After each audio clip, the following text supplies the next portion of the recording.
अपनी माँ के कहने पर गांव में शादी कर ली थी। लड़की का नाम था सुनीता। माँ का कहना था एकदम मॉडर्न बहू नहीं होनी चाहिए, लेकिन उन्हें नहीं पता था कि गांव से आने वाली बहू सुंदर सुशील तो होगी और उसको गांव से बाहर भी निकाल लाएंगे, लेकिन उसके अंदर का गांव कैसे बाहर निकलेगा? शादी के कुछ दिन बाद माँ टिफिन तो निकाल जरा।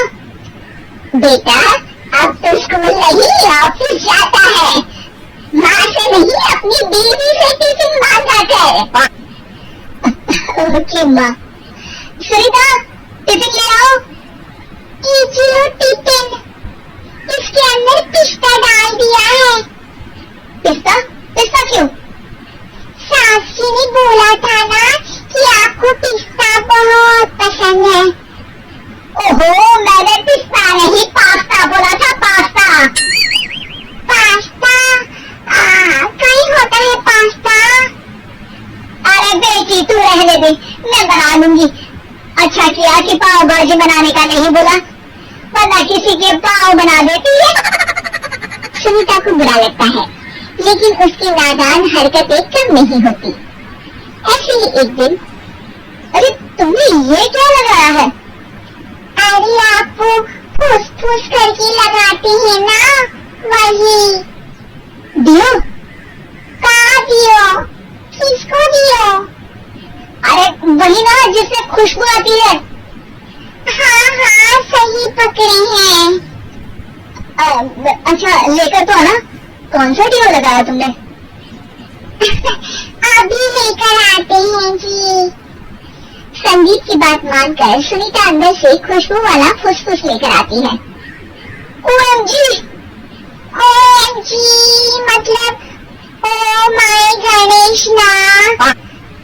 अरे ओएमजी छोड़ो, और ये खुशबू वाला फुसफुस की बात कर रही थी तुम? हाँ इसी की, फिर से सही पकड़े हैं।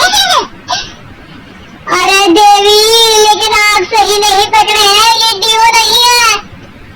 डियो नहीं है तो क्या लियो है? अरे ये रूम फ्रेशनर है जिसको कमरे में छिड़कते हैं, खुद पर नहीं।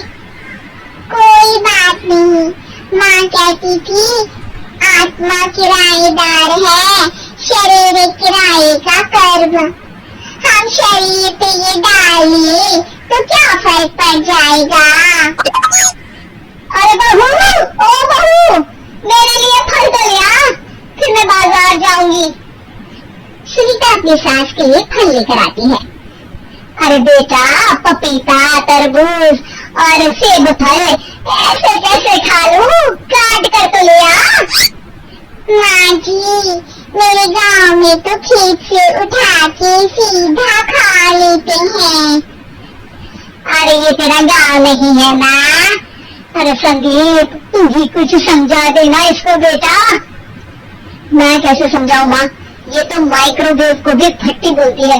कल मैंने बोला हाय कैसी हो, तो बोलती है किसी को हाय नहीं लगानी चाहिए। अरे सुनीता, तेरा क्या होगा? अभी तो कैसे बताऊं माँ जी, अभी हम कुछ करेंगे फिर पता चलेगा क्या होगा, लड़का या लड़की। हे भगवान, कहाँ से आ गई है? रामपुर से जी, आप ही तो लेकर आए थे मुझे। अरे मुझे माफ कर दो, पहले कोई गलती तो करिए जी, आपकी तो सारी गलती माफ कर देंगे हम। हाँ अरे बहू, मेरी बात सुन, फल यानी कि फ्रूट जब भी लाए ना तो काट कर लाना, ठीक है? जी ठीक है माँ जी, फल यानी फ्रूट यानी काट के लाऊंगी। सुनीता रोज ही कोई ऐसी हरकत कर देती जिसकी वजह से उसे घर में दो बातें सुननी पड़ती।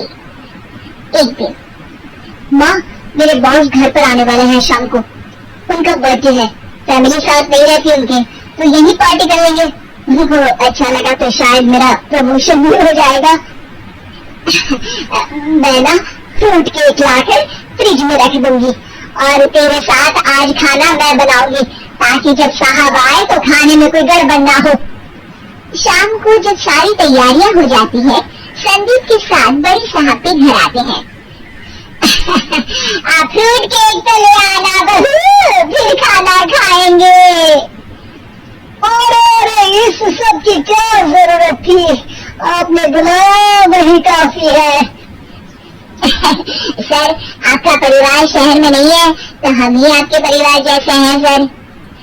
इतने में ही सुनीता फ्रूट केक लेकर आती है और बड़े साहब की टेबल पर रख देती है, और जैसे ही केक के ऊपर का बॉक्स हटाती है,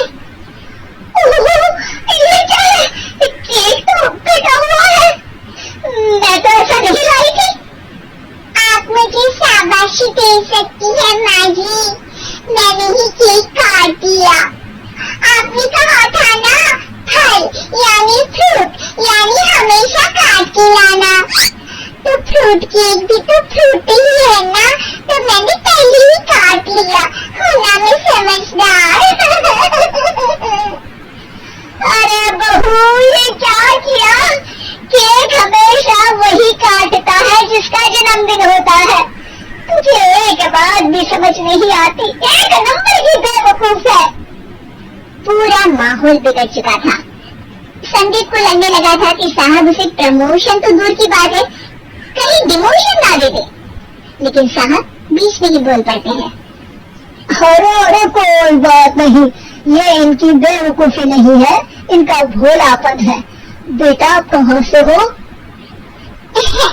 रामपुर गांव से।